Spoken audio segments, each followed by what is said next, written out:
wabarakatuh. Waalaikumsalam warahmatullahi wabarakatuh. Alhamdulillahilladzi hadana lihada wa ma kunna linahtadiya laula an hadana Allah. Laqad ja'at rusulu rabbina bil haqqi wa nutu atilkumul jannatu uristumuha bima kuntum ta'malun. Asyhadu an la ilaha illallah wa asyhadu anna Muhammadar Rasulullah sallallahu alaihi wasallam wa ala alihi wasahbihi. Amma ba'du. Bapak Ibu sekalian yang saya hormati, berjamaah salat zuhur Masjid Nur Al-Ihsan yang saya hormati. Alhamdulillah kita bersyukur kepada Allah atas segala nikmat yang Allah berikan kepada kita. Alhamdulillah sampai hari ini Allah masih memberikan kita nikmat sehat, masih bisa menjalani ibadah puasa yang ke-9 ya, misalnya. Tidak terasa. Salam dan salam juga kita sampaikan pada Nabi besar kita Nabi Muhammad SAW yang atas petunjuknya membawa kita ke alam hidayah sehingga kita bisa memahami agama yang benar dan diridhoi oleh Allah. Bapak sekalian yang saya hormati, pada siang hari ini alhamdulillah kita akan mendengarkan paparan materi mengenai pola asuh anak dalam Al-Quran. Bapak sekalian, tentunya kita ingin anak-anak kita menjadi anak-anak yang soleh dan solehah, menjadi uswatun hasanah, memiliki akhlaknya Rasulullah SAW. Bagaimana polanya, bagaimana pola asuhnya yang sesuai Al-Quran. Ya, alhamdulillah siang hari ini kita telah kedatangan narasumber kita, yaitu Bapak Dr. Mujiyadi Reina. Sebelum dimulai kita akan baca dulu sedikit tentang kurikulum beliau, CV beliau. Pertama, nama Dr. Mujiyadi Reina, MA. Beliau lahir di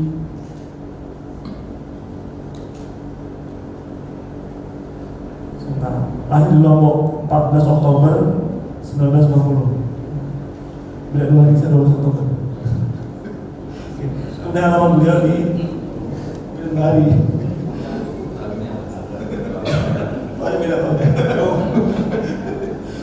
Beliau tinggal di Chandra Baru, Pondok Melati, Bekasi. Pendidikan beliau Khartoum Institute International for Arabic Language Sudan, kemudian Buk Artindo University Sudan, kemudian dari doktor dari Universitas Islam Asafiyah Jakarta. Karya tulisnya ya ada banyak ini. Metode tafsir Said Kutub dalam tafsir fi Dinalil Quran, kemudian dasar-dasar ilmu qiraat, metode cepat mudah membaca Al-Quran, metode Ataba di Mahadilim, 6 langkah hafal Al-Quran, metode Ataba, kitab qiraat Mushaf Subah, Riyadul Lisan, kesan-kesan dalam membaca Al-Fatihah, ensiklopedia Al-Quran yang umum, Najah Hafid Indonesia, Mushaf Ahlul Quran, Ataba. Beliau juga praktisi, Direktur Akademi Abdul Rahman bin Auf Bekasi, founder atabamedia.com, dosen STIU Darul Hikmah, dosen UT. Itu lebih misalnya kurikulum vitae beliau. Selanjutnya kita dengar bersama paparan tentang bagaimana pola asuh dalam yang lebih waktunya 20 menit. Setelah nanti kita tanya jawab. Silakan sana. Bismillah. Assalamualaikum warahmatullahi wabarakatuh. Alhamdulillah. Alhamdulillahilladzi wa kafa, wassalatu wassalamu ala habibil mustafa Sayyidina Rasulullah sallallahu alaihi wasallam wa ala alihi wa sahbihi wa man tabi'ahum bi ihsanin ila yaumiddin. Saimin-saimat yang dirahmati Allah Subhanahu wa taala. Hari ini hari yang ke-9 bagi yang puasa di hari ke-9. Hari yang ke-10 bagi yang puasa di hari ke-10. Tahun ini kita boleh berbeda startnya, tapi mudah-mudahan finishnya sama. dikortin satu hari. Saya ingin saya dan Allah Subhanahu Wa Taala dalam waktu yang tidak panjang ini, insyaallah sekitar 20 menit ke depan, kita coba akan belajar pola asuh anak dalam Al-Quran. Kalau kemudian kita membaca Quran dari Al-Fatihah sampai An-Nas, Bapak Ibu, ada interaksi orang tua paling tidak ada 14 interaksi orang tua terhadap anak, 11 antara ayah dengan anak, 3 antara ibu dengan anak. Jadi kalau kita lihat, ya, interaksi orang tua itu ternyata lebih berperan ayah daripada ibu.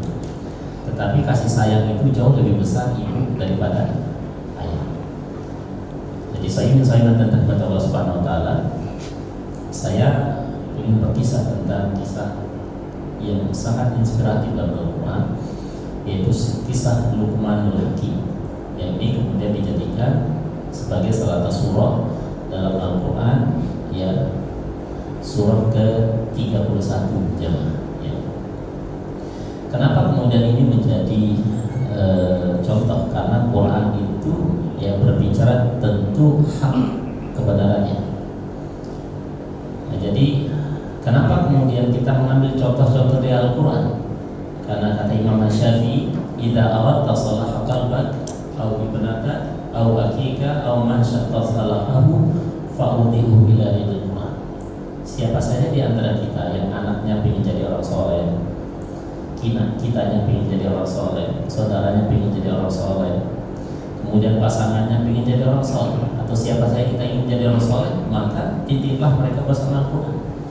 Ternyata dalam Al-Quran itu, ya, Bapak Ibu, dari Al-Fatihah sampai An-Nas itu paling tidak temanya dibagi menjadi 3 tema besar. Pertama tentang akidah, ya, kedua tentang syariat, dan ketiga tentang al-kisah. Nah, ternyata kisah-kisah dalam Al-Quran itu adalah, ya, kisah-kisah yang sangat menakjubkan. Di antaranya adalah kisah Luqman. Pertanyaannya adalah, siapa itu Luqman? Siapa Luqman? Budak, oke, ada Nabi. Nah, siapa lagi, Pak? Ayo. Nama orang. Nah. Baik. Ternyata dalam catatan sejarah para ulama, nama Luqman yang tercatat dalam Al-Quran itu kemudian mereka silang pendapat. Pertama, apakah dia nabi, apakah dia orang soleh, atau sebagainya. Paling tidak ada 2 pandangan. Pertama, ya, dia adalah nabi, dan kedua, dia orang soleh. Ternyata pandangan yang paling kuat dari pandangan-pandangan itu adalah dia orang soleh yang berasal dari Ethiopia. Sehingga Nabi Sallallahu Alaihi Wasallam kemudian memberikan gambaran, ya. Nabi Sallallahu Alaihi Wasallam memberikan gambaran, ya, ittakhadha Sudan, berbahagialah bagi orang berkulit hitam. Fa inna thalathatu minhum sayyad min ahli jannah. Karena 3 di antara orang-orang yang hitam itu, Bapak Ibu, adalah 3-nya itu adalah penghuni surga. 1, Luqmanul Hakim, kedua Najasyi, yang ketiga Bilal bin Abi Rabah. Kemudian ada satu riwayat yang diceritakan oleh Imam Ibnu Katsir dalam tafsirnya. Ada seorang ulama di zaman tabi'in namanya Sa'id bin Musayyab. Sa'id bin Musayyab ini adalah murid kesayangannya Umar. Jadi Bapak Ibu, struktur silsilahnya begini. Nabi punya murid sahabat, di antaranya Umar. Umar punya murid namanya Sa'id bin Musayyab. Sa'id bin Musayyab punya murid namanya Syihabuddin Az-Zuhri. Syihabuddin Az-Zuhri punya murid namanya Imam Malik. Imam Malik punya murid namanya Imam Syafi'i. Imam Syafi'i punya murid namanya Imam Ahmad bin Hanbal. Imam Ahmad punya murid namanya Imam Al-Bukhari. Imam Al-Bukhari punya murid namanya Imam Muslim. Imam Muslim punya murid namanya Imam Tirmidzi. Sa'id bin Musayyab ini, ja'a rajulun ila Sa'id bin Musayyab, telah datang suatu hari seorang laki-laki datang kepada Sa'id bin Musayyib seorang ulama besar di zaman tabi'in dan dia adalah murid kesayangan Umar Sayyidina Khattab. Maka ya orang ini berkulit hitam. Kemudian Sa'id bin Musayyib mengatakan la tahzan, jangan kamu bersedih bi annaka aswad, karena engkau berkulit hitam. Sesungguhnya di antara umat Nabi Muhammad yang terbaik ada 3 yang berkulit hitam. Jadi Bapak Ibu, kita yang berkulit hitam ini ya, maka kemudian jangan ya pesimis ya. Jangan pesimis, karena siapa tahu kita keturunannya Luqmanul Hakim.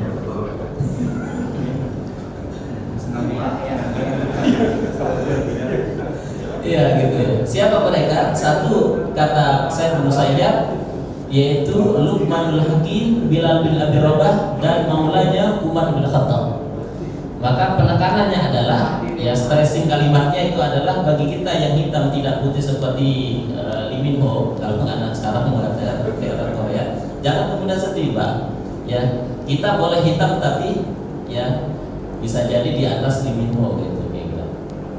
Nah, jadi Bapak Ibu yang dirahmati Allah Subhanahu Wa Taala ya. Hitam itu unik Pak ya. Jadi nggak usah sedih Pak, kita hitam itu. Ya.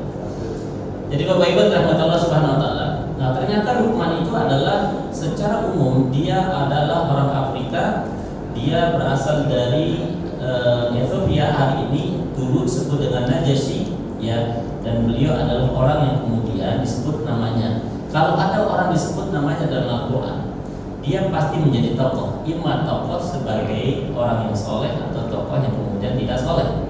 Maka Luqman ini adalah menjadi tokoh yang soleh, dan di antara profil yang kemudian kita bisa ambil dari beliau ini adalah bagaimana kemudian pola asuh beliau terhadap anak-anaknya. Baik, pelajaran yang pertama dari Luqmanul Hakim, Bapak Ibu rahmatullah subhanahu wa ta'ala ya, ketika beliau punya anak, ajaran yang pertama kali beliau ajarkan kepada anaknya apa? Tentang tidak bolehnya melakukan kesyirikan. Ketika Luqmanul Hakim mengatakan ya, Luqmanul Hakim mengatakan ya bunayya la tusyrik billah inna syirka la dzulmun adzim. Wahai anakku, jangan kamu melakukan kesyirikan, karena kesyirikan itu adalah perkara yang sangat hina dan perkara yang sangat agung di hadapan Allah Subhanahu wa taala akan dosanya. Sehingga satu saat Nabi sallallahu alaihi wasallam duduk di Masjid Nabawi. Kemudian Nabi sallallahu alaihi wasallam mengatakan, "Ala unabbiukum bi akbaril kabair." Maukah aku kasih tahu kepada kalian di antara dosa-dosa besar yang membinakan manusia? Satu di antara yang 7 itu jamaah, yaitu asyirku billah, kalian mensekutukan Allah Subhanahu wa taala.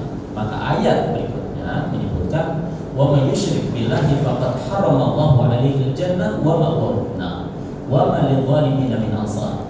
Bagi orang yang melakukan kesyirikan kemudian diberikan dunia tidak bertaubat kepada Allah Subhanahu wa taala, maka nanti di hari kiamat khalidina fiha abada, maka dia akan kekal di dalamnya dan tidak ada penolong baginya. Makanya yang pelajaran yang terpenting dari kisah Luqmanul Hakim ini, Bapak Ibu yang dirahmati Allah Subhanahu wa taala, ajarkan anak kita tentang tauhid. Ya. Ketika Luqman mengatakan la tusyrik billah inna syirka la dzulmun adzim. Yang kedua, yang diajarkan Luqmanul Hakim kepada anaknya yaitu tentang bagaimana birrul walidain. Tentang apa? Birrul walidain, tentang bagaimana menghormati orang tua. Ternyata Nabi sallallahu alaihi wasallam pernah memberikan gambaran bahwa orang yang paling baik itu adalah orang yang kemudian paling bakti kepada orang tuanya. Ternyata di zaman dahulu itu Luqman sudah mengajarkan kepada anaknya bagaimana kemudian berbakti kepada kedua orang tuanya. Ada satu ungkapan ulama menyebutkan biru abakum tabarru abnakum. Berbaktilah hari ini kepada kedua orang tuamu, maka esok hari engkau akan menjadi orang yang paling berbahagia, karena anak keturunanmu menjadi orang yang paling berbakti. Saya ilustrasikan jamaah yang dirahmati Allah. Ada seorang ibu mampu mengurus 10 anak, tapi 10 anak belum tentu mampu mengurus seorang ibu. Sehingga ulama Ibnu Rajab Al-Hambali menyebutkan begini, kalau ada orang hari ini satu atap, satu pintu berada dengan orang tuanya, maka jangan kemudian cari pintu-pintu surganya Allah di luar sana. Maka dekatlah pintu rumahmu dengan pintu surganya Allah dengan birrul walidain. Ini kata siapa? Ibnu Rajab Al-Hambali. Dan Nabi Sallallahu Alaihi Wasallam dalam hadis Imam Muslim, ada 3 orang yang diaminkan oleh malaikat Jibril sebagai orang yang paling celaka, dan kemudian diaminkan oleh Rasulullah Sallallahu Alaihi Wasallam. Didoakan oleh malaikat Jibril sebagai orang paling celaka dan diaminkan oleh Rasulullah Sallallahu Alaihi Wasallam. Siapa mereka? Satu di antaranya adalah waman adraka walidayhi aw kilahuma 'inda al-kibar fala yudkhilul jannah. Ada orang yang menemukan kedua orang tuanya yang sudah tua renta tetapi tidak mampu menghadirkan rasa bahagia di sisa-sisa usia kedua orang tuanya, maka orang itu kemudian berpotensi masuk neraka. Ya. Maka hari ini kalau yang masih punya orang tua, Bapak Ibu, jadikan orang tua kita ini wasilah untuk mendekatkan pintu surga Allah dengan pintu rumah kita. Karena tidak ada jalan pintas menuju surga kecuali birrul walidain kata para ulama. Nah, bagaimana yang sudah tidak ada? Jamaah, ketika Imam Ibnu Katsir dalam tafsirnya ketika menafsirkan ayat dalam Al-Quran yang berbunyi wa qul i'malu fasayarallahu 'amalakum wa rasuluhu, ayat ini kemudian dibawakan satu hadis oleh Ibnu Katsir. Ketika ada orang tua sudah meninggal dunia, kemudian orang tua itu yang sudah ada di alam barzakh sana akan melihat perilaku anak-anaknya yang masih hidup. Fa in kana khairan fa abshiru. Apabila orang tua itu melihat kondisi anaknya di masih hidup ini kemudian melakukan kebaikan, maka dia berbahagia, Pak jemaah. Fa in kana khairan fa ahzin. Sebaliknya, apabila melakukan maksiat, dosa dan lain-lain, maka orang tua yang di alam kubur itu kemudian merasa bersedih. Apa yang dilakukan jemaah? Orang tua yang sudah ada di alam kubur, kata Nabi sallallahu alaihi wasallam, Allahumma la tumithum hatta hadaitahum kama hadaitana. Ya Allah, jangan pernah cabut nyawa anak kami sampai Engkau beri mereka hidayah sebagaimana Engkau beri kami hidayah. Ternyata ada hubungan yang tidak diketahui oleh orang yang masih hidup terhadap orang sudah meninggal dunia. Makanya yang dirahmati Allah Subhanahu wa taala, kenapa dalam Islam kemudian kita dilarang untuk menisbatkan nama orang lain kepada nama kita? Karena hubungan darah itu sampai hari kiamat, bahkan sampai titik temunya di surga atau di neraka, kemudian kita akan masuk hubungan.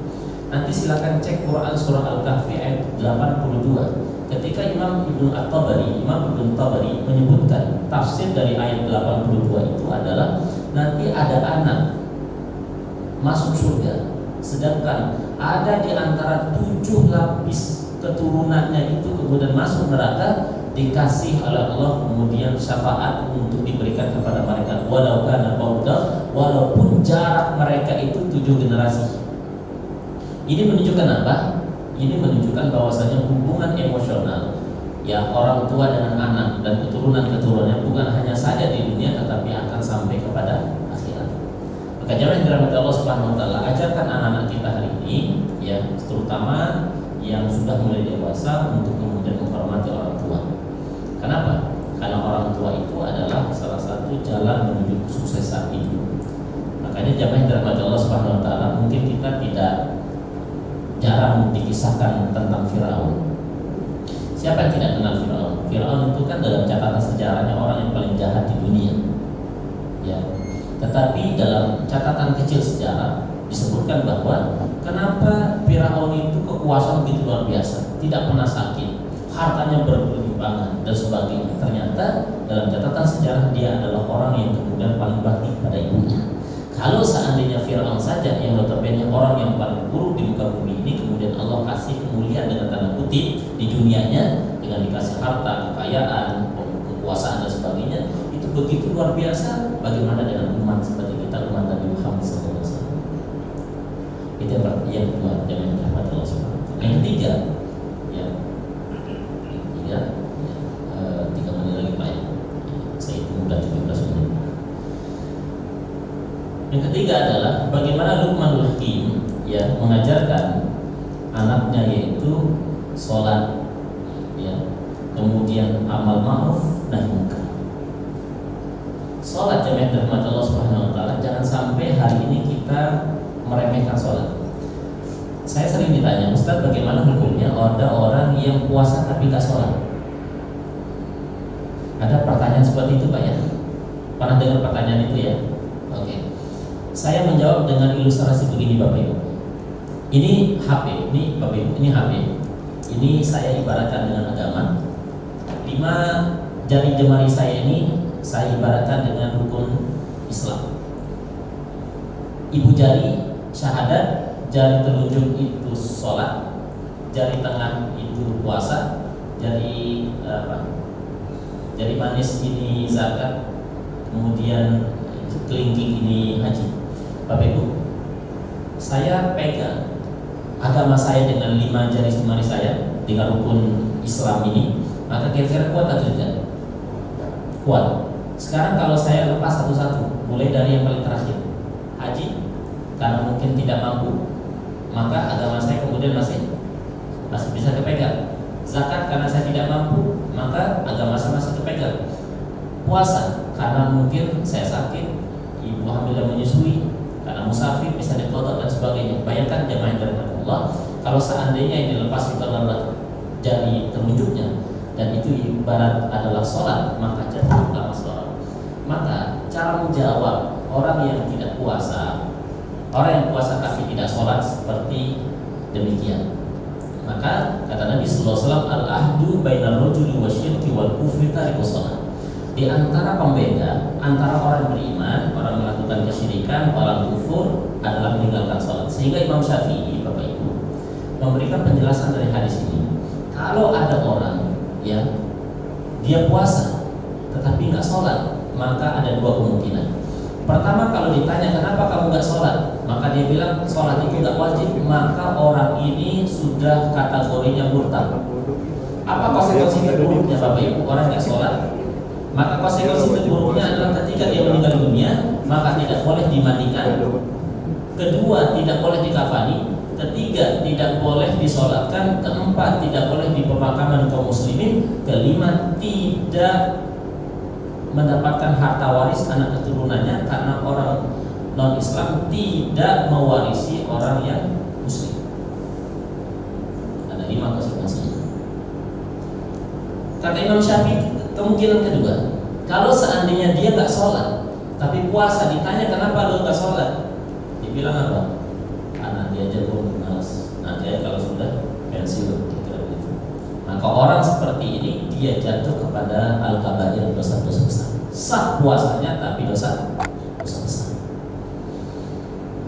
Nah, ketika Nabi sallallahu alaihi wasallam, saking pentingnya sholatnya Bapak Ibu, Nabi itu kan sampai dapat mandat dari Mekah ke Palestina, dari Palestina ke Sidratul Muntaha. Sebelum turun membawa 5 waktu sholat ini Bapak Ibu, Nabi itu diajak kemudian untuk melihat kondisi neraka. Bapak Ibu, Nabi melihat ada orang yang terlentang tidur, kemudian dihantam oleh batu besar oleh malaikat kepalanya. Kira-kira kalau dihantam batu besar, kira-kira ya masuk utuh nggak kepalanya? Itu kemudian dihantam berkali-kali Pak. Nabi bertanya, man haula, siapa mereka? Maka Jibril mengatakan, wahai Muhammad, jangan tanya mereka, segera pergi. Sampai kejauhan Nabi masih penasaran siapa mereka. Kata malaikat Jibril, mereka-mereka itu adalah orang-orang yang kemudian dengar azan tapi tidak mau datang ke masjid. Dengar azan tapi nggak mau datang ke masjid. Imam Ibrahim An-Nakhai, seorang ulama besar di kota Basra, menyebutkan kafa aliban bil munafiq ayyakuna rajulan jaral masjid wala yurafihi. Cukuplah seseorang itu dikatakan sebagai orang yang munafik ketika rumahnya bertetangga dengan masjid tapi tidak pernah kelihatan batang hidungnya di masjid. Apa makna bertetangga jemaah? Makna bertetangga itu 40 ke samping, 40 ke depan, 40 kiri kanan. Kalau hari ini diilustrasikan di zaman dahulu dengan sekarang, ya itu kalau suara speakernya masuk ke rumahnya. Maka Quran itu menyebutkan ada orang sholat tapi terindikasi munafik. Siapa mereka? 1, wa idza qamu ila sholati qamu kusala yura'una an-nas wa yadhkuruna Allaha illa qalila.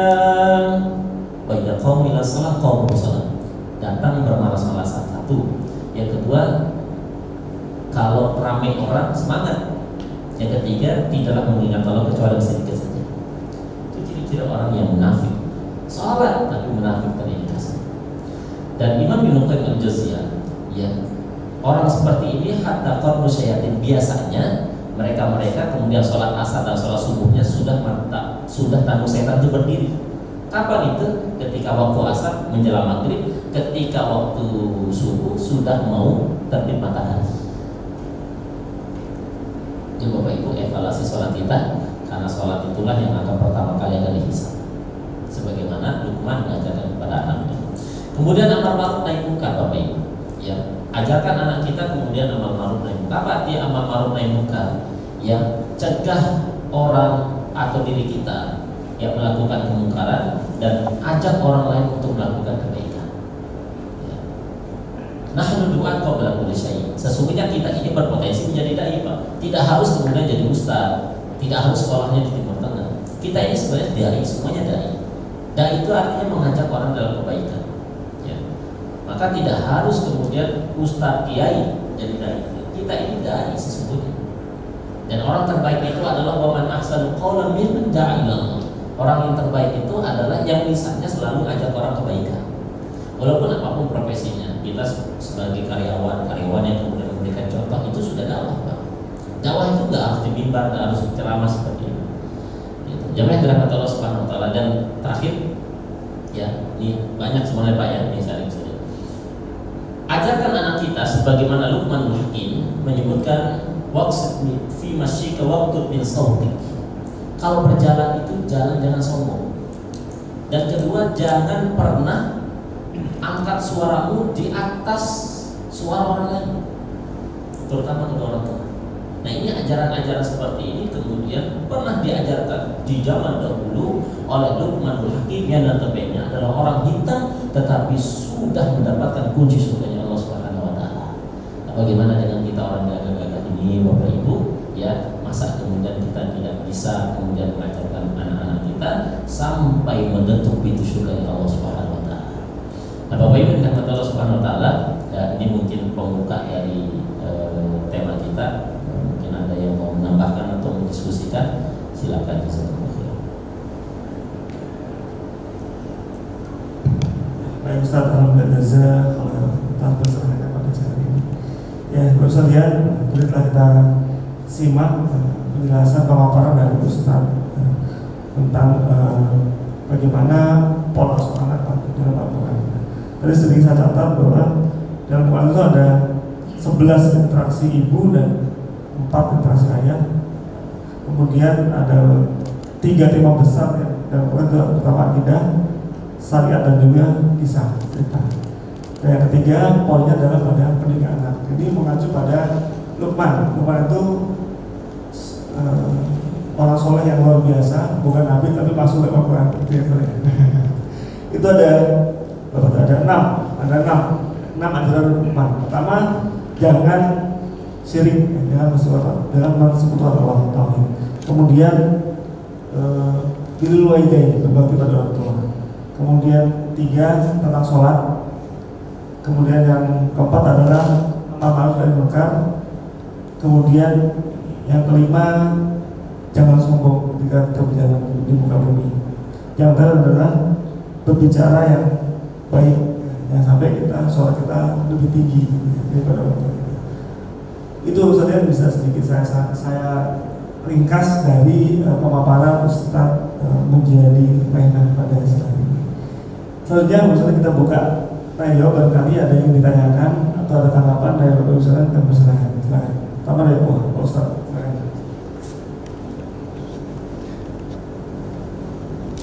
Assalamualaikum Pak Ustaz.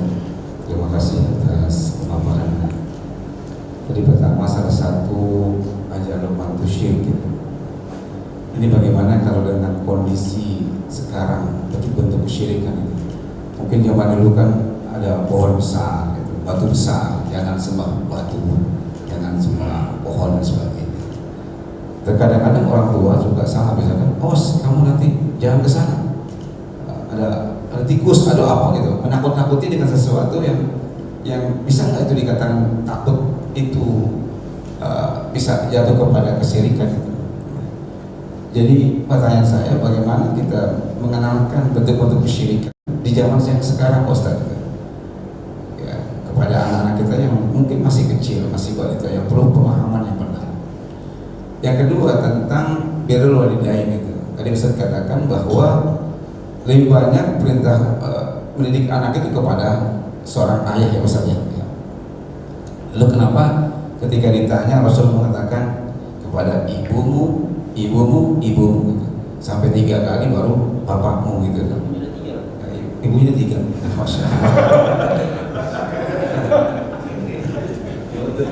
Ente mati-matinya. Jangan.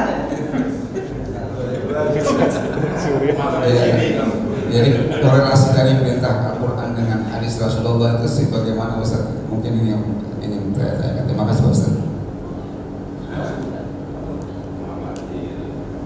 Ya, ini menarik, Pak. Pertama, bagaimana kemudian mengajarkan anak kita tentang apa itu kesyirikan di zaman saat ini. Terus terang saja Bapak Ibu, hari ini orang yang melakukan kesyirikan itu bukan hanya saja dilakukan oleh paranormal, tetapi kemudian paranormal hari ini sudah berbagai macam profesi, sudah masuk bahkan di televisi. Sehingga Nabi SAW itu kemudian mewanti-wanti lagi, man ata kahinan fatasaddaqa bima qalahu faqad kafara bima unzila ala Muhammad. Syirik itu kan bentuknya banyak. Intinya adalah ketika menyembah selain Allah, maka itulah kesyirikan. Ya. Dan bentuk kesyirikan hari ini diantaranya adalah pelaku-pelakunya adalah salah satunya paranormal. Dan paranormal ini hari ini bukan hanya saja mereka bermain di kampung-kampung, bahkan mereka sudah main di sebagai profesi, ya Pak, seperti itu. Maka Nabi yang mewanti-wanti begini, barang siapa yang mendatangi sebuah dukun, kemudian dia minta fatwa kepada sang dukun, kemudian dia percaya, maka dia telah kufur kepada Al-Quran. Di Nabi mengatakan demikian. Ini satu di antara bentuk kesyirikan itu adalah al-kahin, orang yang melakukan kesyirikan. Kedua, as-sihru, ya, juga melakukan sihir-sihir itu bagian daripada kesyirikan pada Allah Subhanahu wa Ta'ala. Nah, bagaimana kemudian mengajarkan anak kita? Tentu yang pertama adalah kenalkan anak kita tentang ya Allah Subhanahu wa Ta'ala. Ketika para sahabat ngajarin anaknya itu tentang Allah, ya mereka membawa anak-anak mereka itu ke alam. Kemudian mereka bertanya kepada anaknya, man khalaqas samawati wal ardh? Siapa yang menciptakan langit dan bumi? Mereka mengatakan Allah. Nah, ini cara metodologi mengajarkan anak kepada mengajarkan anak tentang ketuhanan. Kemudian mengajarkan anak juga ya jangan melakukan kesyirikan. Yang berhadis sembah itu adalah Allah, mengajarkan kalimat la ilaha illallah, la ma'budun bihaqqin illallah dan sebagainya. Dan banyak cara yang mungkin kita bisa lakukan hari ini. Ya. Yang kedua tentang bagaimana korelasi antara ayat Al-Quran yang begitu banyak bercerita tentang interaksi ayah dengan anak, dan bagaimana korelasinya dengan hadis Nabi SAW, man abarra, kepada siapa berbakti. Nabi SAW menyebutkan umuka, thumma abak, kemudian ayah. Tadi sudah disinggung ya, karena ibunya 3 gitu ya. Ya, kita doakan yang tadi mengatakan ibunya 3, kita doakan.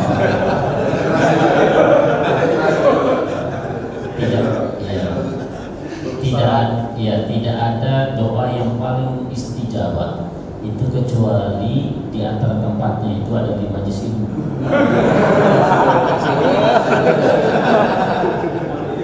Ini 2013 saya ngisi kajian di Depok. Saya bilang ibu-ibu yang paling kencang aminnya ibu-ibu, kita doakan mudah-mudahan bisa berangkat dan kita ketemu di depan Ka'bah. 2014 saya lagi bawa jamaah. Kemudian ada ibu-ibu mengatakan, "Assalamualaikum Pak Ustaz." Siapa? Saya ibu-ibu yang Ustaz bilang siapa yang paling kencang aminnya waktu kita ngaji, ya kita ketemu di depan Ka'bah. Alhamdulillah saya yang paling kencang aminnya. Makanya di antara tempat yang paling mulia untuk berdoa itu majelis ilmu, maka kita doakan mudah-mudahan.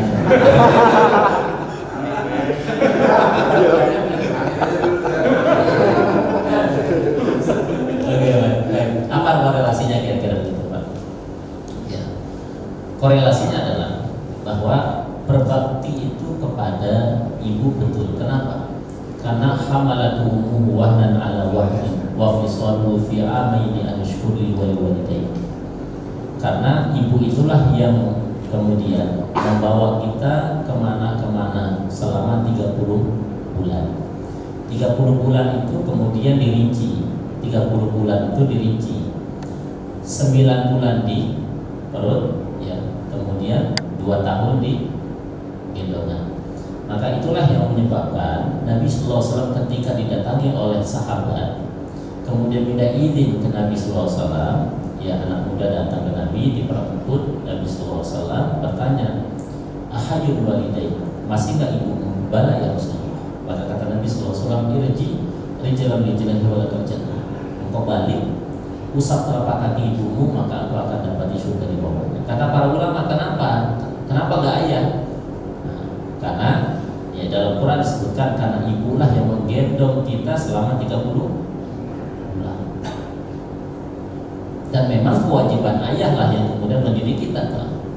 Termasuk, mohon maaf nih, kalau kita lebarkan dari studi ilmu fikihnya, Pak, nanti bisa dilihat, dicek itu di apa, ikhtilaf ulama itu bukunya Ustaz Ahmad Sarwar kalau saya nanti ya. Berbahagialah bagi para ibu-ibu, nyuci, ngepel, masak, ngurus anak, semuanya itu urusan laki-laki, Pak. Karena itu kewajiban termasuk gendong anak, Pak. Jadi ngepel, nyuci, masak, apalagi Pak, gendong anak, nyetrika, itu kewajiban laki-laki. Dalam ilmu fikih, cari fikih mazhabnya 4 mazhab. Bahkan Imam Nawawi selaku ulama bermadzhab Syafi'i, beliau menyebutkan fungsi wanita itu 1. Apa itu? Melayani suami. Nah, ada jamaah saya, Ustaz, dan mentaati. Kalau saya suruh istri saya untuk masak, ngepel, nyuci, berarti harus taat ke saya. Jadi kata Imam Nawawi cuma 1. Apa itu? Memberikan pelayanan biologis. Selesai 1. Sehingga tadi ya bahwa memang sudah kewajiban laki-laki.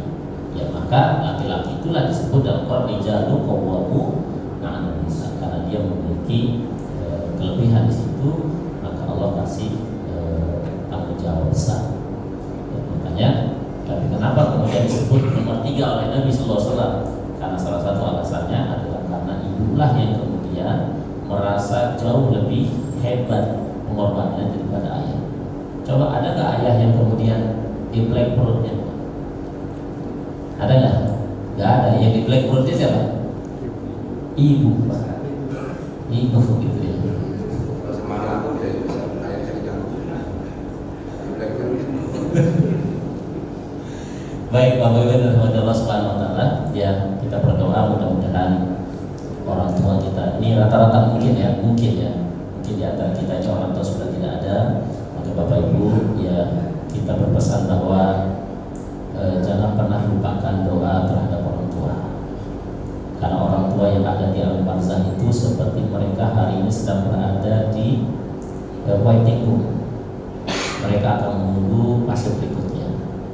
Nah, kalau seandainya Bapak Ibu, mereka yang ada di waiting room itu kemudian bekalnya terbatas, maka mereka butuh akses untuk keluar. Dan aksesnya itulah anak yang masih hidup di dunia ini. Maka caranya mentransfer, ya, transfer pahala ihda'u thawab. Bagaimana caranya? Perbanyak doa.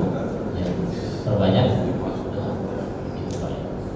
Doanya apa? Rabbi firli wa liwalidayya warhamhuma kama rabbayani shaghira. Jangan pernah lupakan doa ini sampai kita meninggal dunia. Kapan dibaca? Setiap ba'da sholat. Dan Nabi SAW mengatakan tidak ada orang yang membaca doa setelah sholat kecuali Allah istajabah.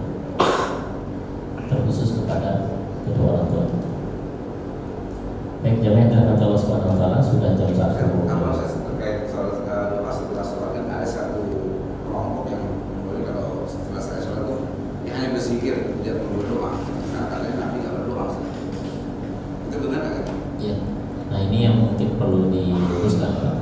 Nabi SAW bahkan Quran menyebutkan ya, ud'uni fastajib lakum. Perbanyak doa maka Allah akan kabulkan. Dan kata Nabi SAW, di antara waktu-waktu yang paling istijabah doa itu minggu sholat, setiap penghujung sholat. Dan ulama menyebutkan kapan itu? Setelah salat. Maka perbanyaklah doa. Ya, tidak ada ceritanya kemudian orang berdoa setiap penghujung sholat kecuali Allah istijabah doa. Ya, apa namanya? Perbanyak saja doa di setiap penghujung sholat.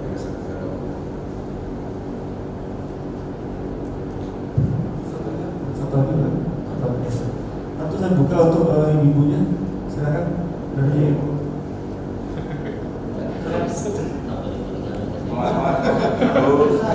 Ibu Susan.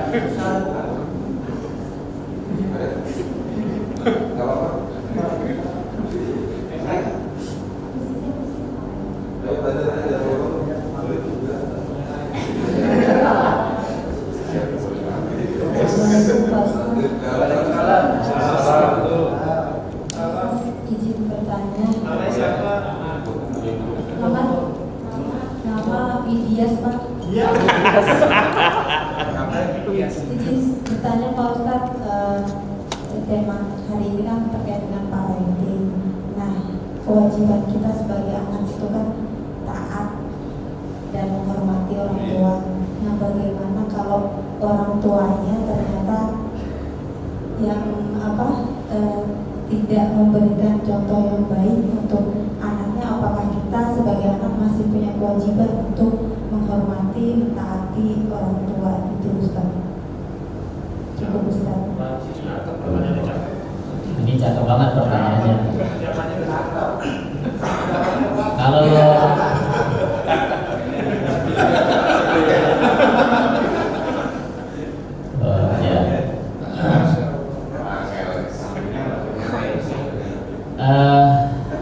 ada yang kita kenal dengan anak durhaka kepada orang tua.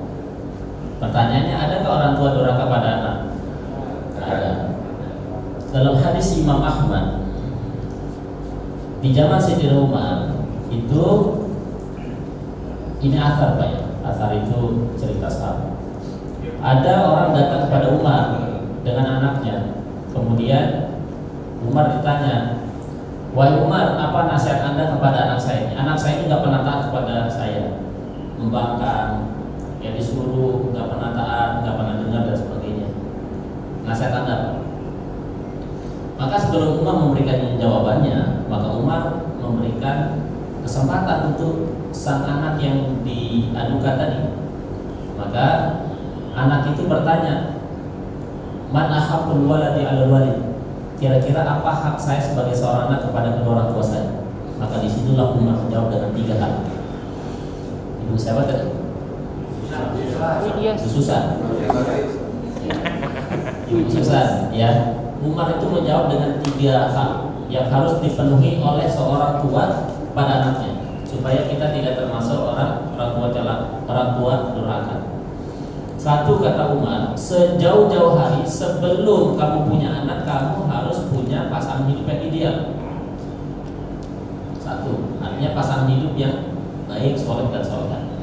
2, ketika kamu punya anak, kata Umar, ya, kasih nama yang terbaik. Yang 3, ketika mereka sudah tumbuh dewasa, maka ajarkan pendidikan Al-Quran. Itu Umar itu, Pak. Maka dengar ucapan Umar 3 itu, maka anaknya mengatakan, ya Umar, ya Amirul Mukminin, tiga-tiganya tidak pernah dilakukan oleh kedua orang tua saya.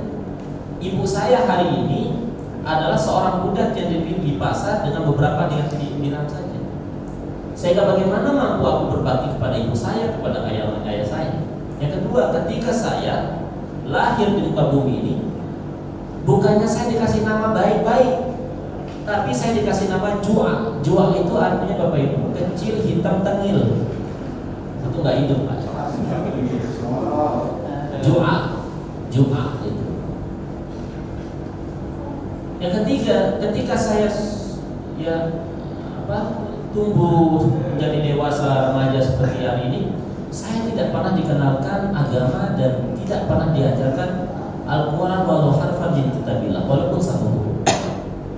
Maka dari situlah Umar marah sejadi-jadinya kepada sang ayah. Bagaimana mungkin Anda ingin dihormati oleh anak Anda kalau Anda sendiri tidak pernah memberikan kewajiban Anda kepada anak Anda?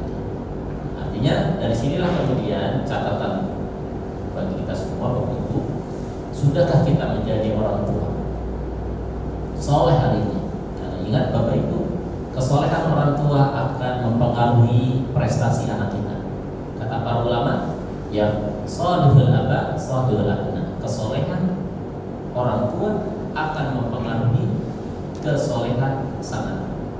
Terakhir Bapak Ibu, saya kasih cerita saja. Saya kebetulan memang sehari-hari saya ngajar. Saya punya pesantren di Bekasi, ada TK, SD, SMP, dan ada perguruan tinggi juga, dan itu gratis. Saya menemukan anak-anak yang lamban hafalan Qurannya. Saya tidak pernah memponis kepada anaknya, tetapi selalu saya pendekatannya kepada kedua orang tua. Salah satu yang saya selalu wanti-wanti adalah hati-hati dengan harta haram, karena harta haram itu akan menghambat kesuksesan anak kita.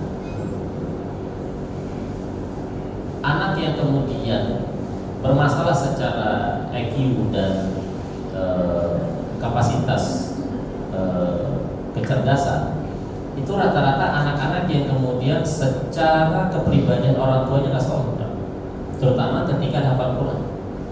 Pasti anak yang kemudian bermasalah orang tuanya, pasti anaknya jauh dan akan susah untuk hafal Quran. Sehingga ulama menyebutkan sholihul aba, sholihul abna. Ternyata kesolehan orang tua akan mempengaruhi kesolehan anak. Maka abang-abang semua, bapak-bapak semua, ibu-ibu semua, jaga harta yang kita bawa kepada anak kita.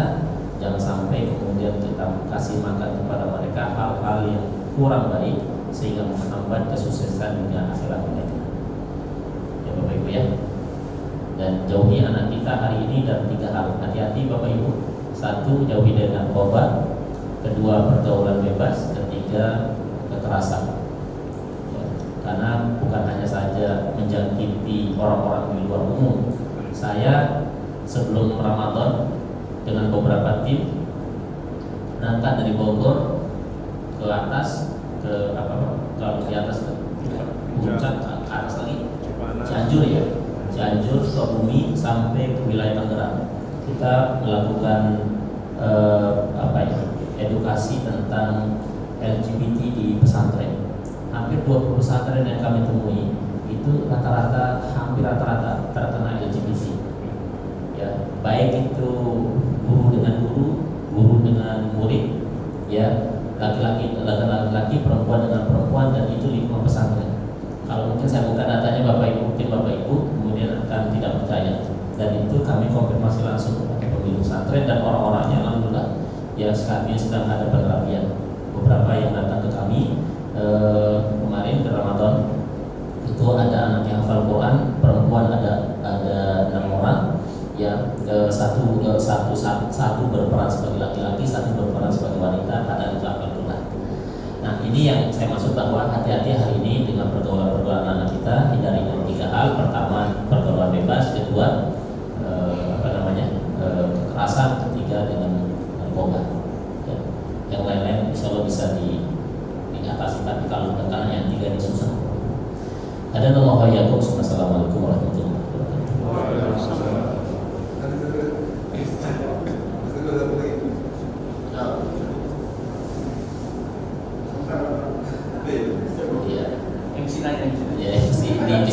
Nah, bagaimana sikap kita pada akhirnya kepada orang tua yang tadi durakan atau bednya itu? Maka wajib sampai hari kiamat kita harus berbakti. Karena ini surat Luqman ini mengajarkan kita, ya. Wa in jahadaka 'ala an tusyrika bima laysa laka bihi ilmun fala tuti'huma wa sahibhuma fid dunya ma'rufa. Kecuali yang tak boleh itu nurut itu ketika melakukan syirik dan melakukan maksiat pada Allah Subhanahu wa taala, dan bergaullah kepada orang tuamu baik dia soleh maupun tidak soleh dengan baik-baik selama masih hidup di dunia. Nah, ini panduannya itu, ya, cara bergaul bagi orang yang.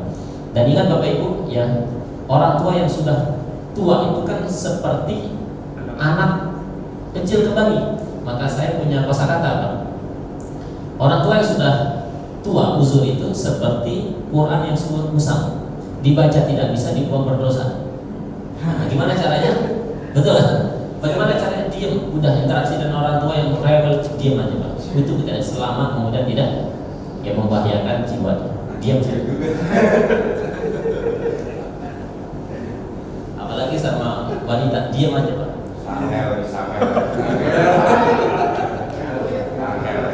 Sampai sering, apa lagi? Satu lagi.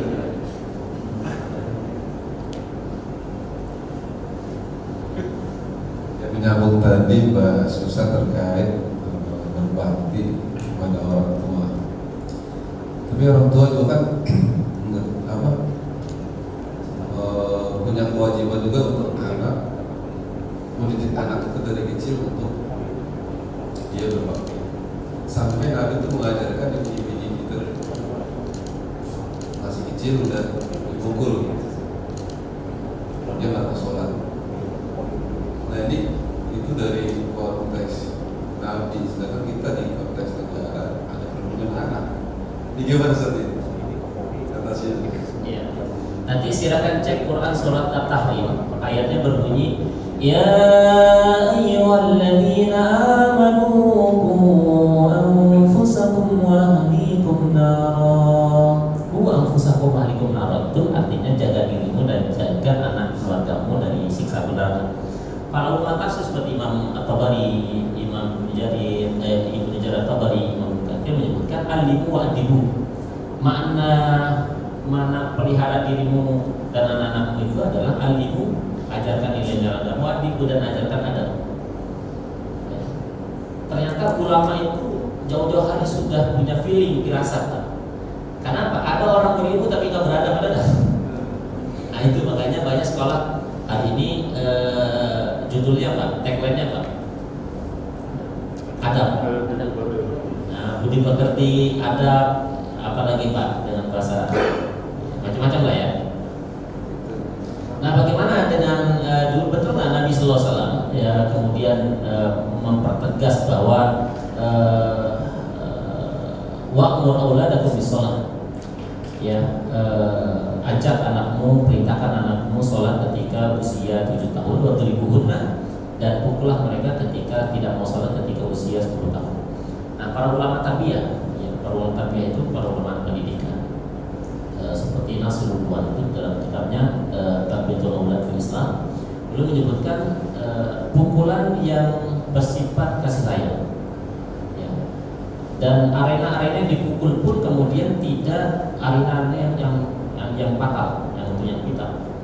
Ya, maka boleh ditepuk di kaki, itu pun tepukan yang tidak boleh menyakiti, gitu ya. Jangan diasumsikan itu pakai rotan pun jeger, gitu ya. Nah, ini pola asuh yang mungkin berbeda satu negara dengan negara lain, Pak. Ini saya sendiri ngalami, Pak. Saya kebetulan kan kuliah di Sudan, terus saya bertahun-tahun di situ. Saya sampai ngajar di sekolah Ittihad, nama sekolah Arab itu ya. Saya ngajar Quran. Nah di sana itu tradisinya Pak, anak itu kalau nggak hafal Quran dicambuk. Cambuknya pakai apa Pak kira-kira? Bukan pakai rotan Pak. kita tahu selang kabel yang hitam itu kayak yang ditanam itu, pakai itu Pak, itu disabat Pak, disabat. Untung mereka nggak kelihatan biru karena mereka hitam kan. Nah coba saya bilang coba dilakukan di Indonesia, ente masuk neraka kata saya, atau apa? Masuk penjara, masuk penjara kata saya. Kenapa? Di Indonesia itu punya undang-undang tersendiri tentang undang-undang perlindungan anak. Oh begitu. Kalau di sini enggak. Ya. Nah ini kan beda tradisi. Nah, maka para ulama memberikan catatan. Mukulnya itu juga mukul yang kasih sayang, tidak dipukul di arena-arena yang membahayakan. Termasuk memukul wajah. Nabi itu melarang, haram hukumnya. Memukul wajah itu haram. Ya, karena Nabi SAW melarang memukul wajah. Ya, makanya di beberapa pesantren hari ini Pak, pesantren hari ini sudah tidak boleh main pukul termasuk di botol. Ya, dengan beberapa kasus-kasusnya. Nah, kaitan dengan tadi ya tentu jelas bahwa agama itu kemudian tidak boleh dibenturkan dengan hukum positif di Indonesia, karena itu memang tentu sudah dikompromikan Pak ya. Kaitan dengan pukulan tadi, yaitu catatannya adalah boleh memukul tetapi memukul dengan kasih sayang dan tidak memukul di tempat-tempat yang kemudian bisa mencederai sana. Pertama anak kemudian akan menjadi trauma, kemudian hubungan antara anak dan orang tua akan menjadi renggang, yang ketiga membekas traumatik bagi anak, dan kita terakhirnya akan bermasalah dengan hukum. Nah, maka orang tua harus bijak, termasuk para pendidik. Mungkin itu Pak yang bisa saya sebutkan.